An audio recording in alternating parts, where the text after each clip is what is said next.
नमस्कार दोस्तों।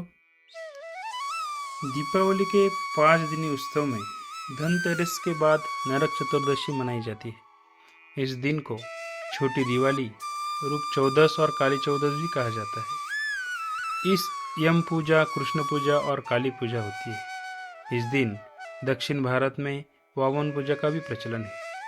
आओ नरक चतुर्दशी की एक पौराणिक कथा है, वो सुनते हैं। इस कथा का श्रवण करने से आपको पुण्यों का लाभ होगा और बहुत पुण्यदायी है। तो नरकासुर को भौमासुर भी कहा जाता है। कृष्ण अपनी 8 पत्नियों के साथ सुखपूर्वक द्वारिका में रह रहे थे। एक दिन स्वर्गलोक के राजा देवराज इंद्र ने आकर उनसे प्रार्थना की, हे कृष्ण, प्रागत ज्योतिषपुर के दैत्यराज भौमासुर के अत्याचार से देवतागण त्राही त्राही कर रहे हैं। क्रूर भौमासुर ने वरुण का छत्र, आदित्य के कुंडल और देवताओं के मणि छीन ली है।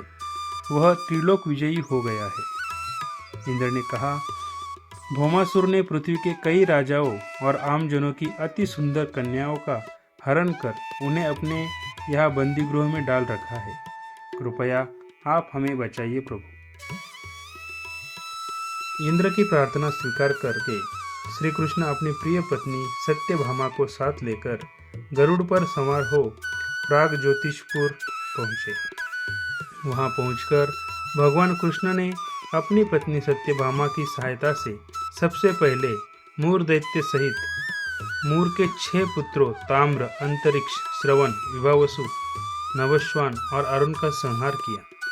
मूर दैत्य का वध हो जाने का समाचार सुन भौमासुर अपने अनेक सेनापतियों और दैत्यों की सेना को साथ लेकर युद्ध के लिए निकला। भौमासुर को श्री के हाथों मरने का श्राप था, इसलिए भगवान श्री कृष्ण ने अपनी पत्नी सत्यभामा को सारथी बनाया और घोर युद्ध के बाद अंत में कृष्ण ने सत्यभामा की सहायता से उसका वध कर डाला।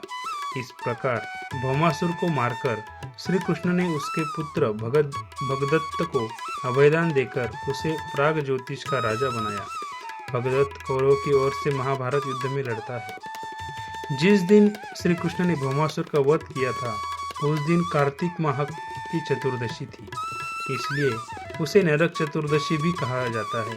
इस दिन श्री कृष्ण ने भौमासुर अर्थात नरकासुर का वध किया था और उसकी कैद से लगभग 16,000 महिलाओं को मुक्त कराया था। इस खुशी के कारण दीप जलाकर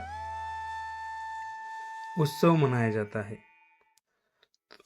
ये कथा आप सबको सुननी है। इस कथा को सुनने से आपको पुण्य का लाभ होगा।